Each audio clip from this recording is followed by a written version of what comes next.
Class 12 unit 2 এর এ, মানে 2 এর এ বি সি আছে।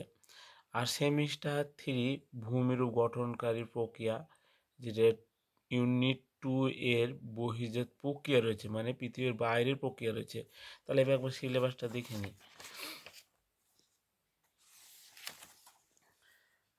দেখো, আজকে ইউনিট 2 এর ভূমিরূপ গঠনকারী প্রক্রিয়া, যেটা বহির্জাত প্রক্রিয়া সম্বন্ধে বলবো। এছাড়া বললাম যে 2 এর বি আছে, 2 এর সি, এগুলো রয়েছে। তাহলে আজকে 2 এর এ এর সম্বন্ধে একটু জেনে নিই। এখানে প্রক্রিয়া দুটি ভাগে প্রক্রিয়া ভাগ করলাম, একটা অন্তর্জাত প্রক্রিয়া, একটা বহির্জাত প্রক্রিয়া। এর আগেও আরও আছে। অন্তর্জাতের শক্তি বা এজেন্টগণা কী কী? ভূমিকম্প, অগ্ন্যুৎপাত, পাত সঞ্চালন ইত্যাদি। আর বহির্জাতের মধ্যে নদী, বায়ুপ্রবাহ, হিমবাহ, সমুদ্র তরঙ্গ, এগুলো সব গতিশীল। এছাড়াও স্থিতিশীল রয়েছে। নদী প্রধান, আর বহির্জাতের মেন হচ্ছে শক্তি সূর্য, ধীর গতিতে প্রবাহিত হয় বহির্জাত।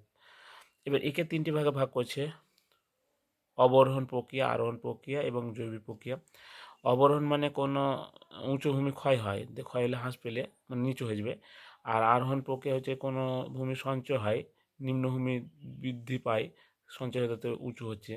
আর এই তিনটেকে একসঙ্গে বলা হয়, এই দুটোকে একসঙ্গে বলা হয় পর্যায়ন। অবরোহণ আর আরোহণ সম্মিলিত ফলকেই বলা হয় পর্যায়ন বা কমায়ন। আর জৈবিক প্রক্রিয়া হচ্ছে উদ্ভিদ ও প্রাণীর দ্বারা ক্ষয়প্রাপ্ত হয়ে যায়। ঠিক আছে। এবার হচ্ছে অবরোহণকে তিন ভাগে ভাগ করা হয়। এই ক্ষয়কে দেখো তিন ভাগে ভাগ করছে: অবিকার, মানে নিজের জায়গাতে ভেঙে গিয়ে নিজের জায়গায় পড়ে থাকবে; ক্ষয়ভবন মানে অপসারিত হবে, অন্য জায়গায় চলে যাবে, এই জিনিসগুলো অপসারিত হবে। আর পুঞ্জিতকার মাধ্যাকর্ষণ টানে উঁচু থেকে নিচে নামবে। এই তিনটেকে একসঙ্গে নগ্নীভবন বলে, বা শিলা উন্মুক্ত হওয়াকে নগ্নীভবন বলে। যাই হোক, এবার ছবি দেখে নিই যে অন্তর্জাত, ধরো এটা ভূত্বক, এটা গুরুমণ্ডলের কেন্দ্রমণ্ডল। এটা দেখো কত সুন্দর রয়েছে। দিয়ে পৃথিবীর ভিতর থেকে আগুন বেরিয়ে এলো, ধরো মানে ম্যাগমা বেরিয়ে এলো, দেখো ভূমির রূপটা কী হলো, পরিবর্তন হয়ে গেলো, উঁচু নিচু ঢেউ খেলানো মতন হয়ে গেলো। এটাই অন্তর্জাত প্রক্রিয়া, যেখানে হচ্ছে ভূমিকম্প, অগ্ন্যুৎপাত, পাত সঞ্চালনের জন্য হচ্ছে। আর এই দেখো এই অংশটা ছিল দিয়ে কী হচ্ছে, ক্ষয়প্রাপ্ত হয়ে গিয়ে আবার নিচু হলো। এই অংশ ক্ষয়প্রাপ্ত নিচু হয়ে গেলো, দিয়ে আবার দেখো ভূমির রূপটা কী হলো, পরিবর্তন হয়ে গেল। তাহলে এটা যে বহির্জাত প্রক্রিয়া, যে সূর্য হচ্ছে মেন উৎস। তাহলে এইটা অংশটা দেখো দেখাচ্ছি, এখানে হচ্ছে উঁচু ভূমি ছিল, নিচু হয়ে গেল, সেটাই অবরোহণ। আর এখানে নিচু ছিল, সেটা সঞ্চয় হয়েছে, সেটা আরোহণ। আর দেখো এই ভূমিটা আর এই ভূমিটা যখন এক হয়ে গেল, তখন মনে হচ্ছে ভূমিটা সমতলে পরিণত হলো, তখন এটাকে পর্যায়ন বলা হয়। মানে অবরোহণ আর আরোহণ এই দুটো মিলিত কার্যকে পর্যায়ন বলা হয়। আর এখানে বলেছিলাম যে ক্ষয়ের তিনটে অংশ অবিজ্ঞান। দেখো এখানে কোনো একটা উঁচু ভূমি দেখতে পাচ্ছি, এখানে ক্ষয় হয়ে নিজের জায়গাতেই পড়ে থাকলো। ধরো কোনো একটা উঁচু ভূমি ক্ষয়প্রাপ্ত হলো, দিয়ে ভাঙা পদার্থগুলো নিজের জায়গায় পড়ে থাকলো, সেটা হচ্ছে আবহবিকার। আর এই জিনিসগুলো যখন কোনো প্রাকৃতিক শক্তির দ্বারা চলে যাচ্ছে, ধরো নদীর ধারে চলে গেলো, এখানে ওখানে ওখানে সঞ্চয় হলো, তাহলে এই যে চলে যাওয়াকেই বলা হয় ক্ষয়ীভবন। ক্ষয়ীভবন হবে।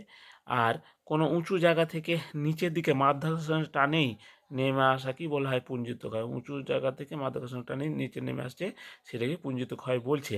তাহলে এই তিনটেকে একসঙ্গে কি বলা হয়, নগ্নীভবন বলে। এছাড়া নগ্নীভবন কি, শিলা উন্মুক্ত হওয়া। মানে দেখো এটা প্রধান শিলা, এই দেখো এগুলো তো নুড়ি কাকর বলে আছে, ধরো এদিক দিয়ে যদি নদী প্রবাহিত হয়, কী হলো, যে এই অংশ এই দেখো এই অংশগুলো ছিল, এ দেখো শিলাটা উন্মুক্ত হলো, মানে বাইরে বেরিয়ে এলো, জেগে উঠলো, তখন এটাকেও নগ্নীভবন বলে। এছাড়া তো জানছি আবহবিকার, ক্ষয়ভবন আর পুঞ্জিত ক্ষয়, এই তিনটেকে একসঙ্গে নগ্নীভবন বলে। যাই হোক, এখানে তাড়াতাড়ি করে যা একটু বললাম, এবার এখান থেকে কিছু প্রশ্ন দিচ্ছি, দেখে নিই।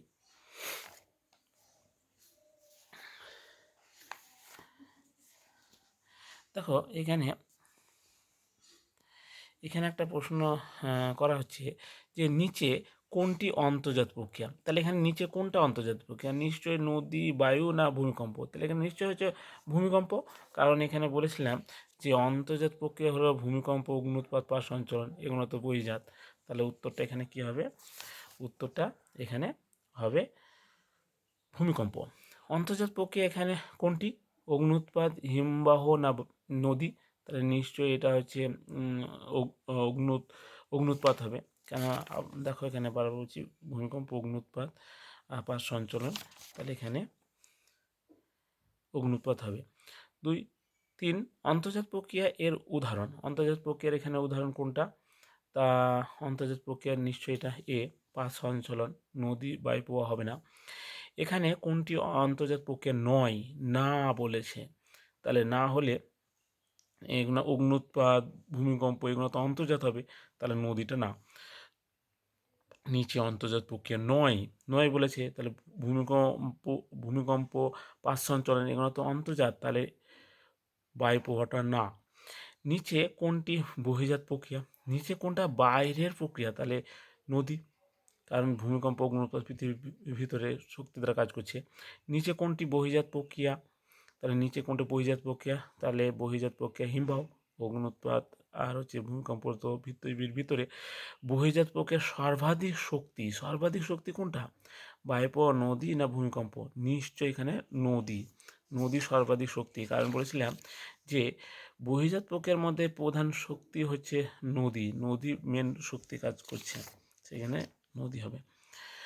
তারপরে বহির্জাত প্রক্রিয়ার উৎস কি, বহির্জাত প্রক্রিয়ার উৎস হচ্ছে সৌরশক্তি, কারণ বহির্জাত শক্তির মেন উৎস হচ্ছে সৌরশক্তি, এই সূর্য শক্তি হচ্ছে বহির্জাত প্রক্রিয়ার মেন উৎস।